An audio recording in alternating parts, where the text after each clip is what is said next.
Anti-Semitic hate has reached record levels. This according to a Jewish charity. Been talking about this all morning. More than 4,000 anti-Jewish hate incidents were recorded in the UK last year.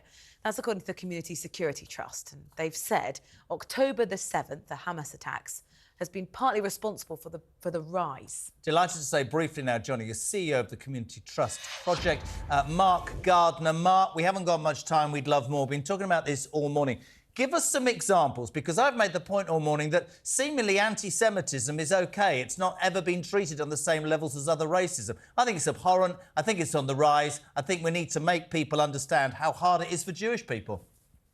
You're absolutely right, Jeremy. And, you know, for me, one of the worst things about this is the government is doing its best. The opposition is trying really hard. The police are trying really hard.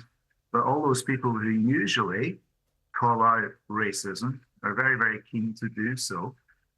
Funnily enough, when it comes to anti-Jewish racism, they just don't want to know about it. And that is a very stony silence that speaks volumes. And I think it also, in a sense, serves to legitimize anti-Jewish hatred in the eyes of many of the people who carry it out. And when you talk about the anti-Jewish hatred, I mean, some of this is violent assaults, desecration and damage of property. I mean, what kind of things... Kids not able to go to school on the bus in their blazers for fear of being picked upon. A comedian at the weekend getting... I mean, this Jewish man had to leave because he was made to stand up and do something. He was humiliated and people booed him. This isn't right. This is racism.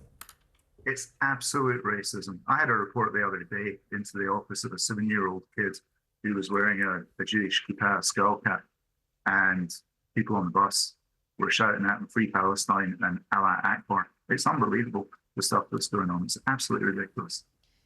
It's very difficult to work out. We can see what's happened. We can see the change since the 7th of October. How do you stop it? How do you change views so people don't behave in these absolutely atrocious ways?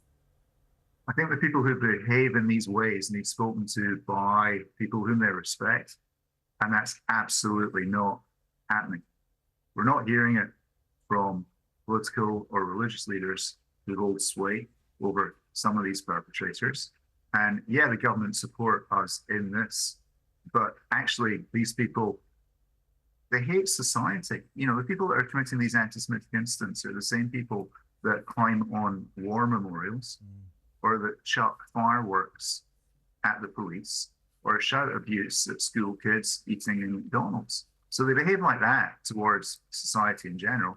Can you imagine how they treat Jews? And I think it's really, really important to make a point that I think the world understands that Israel had a right after October the 7th. I think the world, and I'm not going to get into a big political debate, many people in the world look at what's happening in Gaza and they have concerns. There is a difference between that and anti-Semitic hates on the streets of the United Kingdom. This morning, I don't know if you heard, maybe you missed it, there was a report out, Pontins have been disrespecting and being actually racist against the Irish travelling community. It's been going on for 3 years. Horrendous treatment, right? So I say to myself, if you're doing that to the Irish travelling community and you're doing that to the Brits, why aren't the PC left brigade, who get absolutely correctly uppity about any form of racism, how come it doesn't happen when it comes to Jewish people? That, for me, is the big issue in all of this. This is where we want to get technical about it. This is where the intellectuals and the academia plays its part. You have all this intersectionality, critical race theory. This is where so-called anti-racism has ended up now in the universities. And in that, Jews are regarded not just as white, but somehow as ultra-white. And Holocaust commemoration, for example, is regarded as an example of Jewish privilege over everybody else. So when you get deep down into the detail of it, you get into this double speak, and it is a ridiculous situation that is led by primarily far-left intellectuals. And then you have all of the Islamist lobby, all of that stuff going on also. So it's a really difficult situation. Mark, I'm going to have to close you there. It's an amazing report, Protecting Our Jewish Community, CST. Thank you very much indeed, Mark Gardner, CEO.